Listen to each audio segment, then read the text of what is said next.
मागण्या आमच्या एवढ्याच आहेत, हे धरण जे बांधलेलं आहे केवळ शेतकऱ्याच्या हितासाठी, शेतकऱ्याचं हित व्हावं या उद्देशानं 1964ला आदरणीय कैलासवासी शंकररावजी चव्हाण साहेबांनी शेतकऱ्याच्या अडचणी लक्षात घेऊन हे धरण बांधलेलं आहे। हे पिण्याच्या पाण्याचे नंतर प्रश्न निर्माण झालेले आहेत।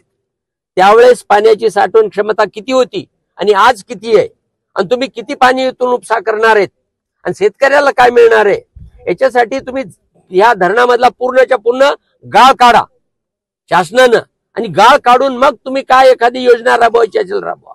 अहो पाणी लातूर जिल्ह्यामध्ये अनेक मोठ्या मोठ्या तिरुका आहे, लेंडी आहे, मांजरा आहे, त्या भागामध्ये तुम्ही धरण उभं करून किंवा पाण्याची सोर्स उभं करून तुम्ही घेऊ शकत नाही काय?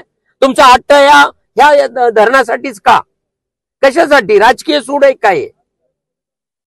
तिकडले खूप बाळासाहेब जाधव EGS चे अध्यक्ष असताना प्रत्येक गावामध्ये जवळजवळ हजारो तलाव केलेत की काय की लातूर जिल्ह्यामध्ये प्रत्येक तलावाच्या खालच्या बाजूला ही योजना राबव जलसंधारणचे।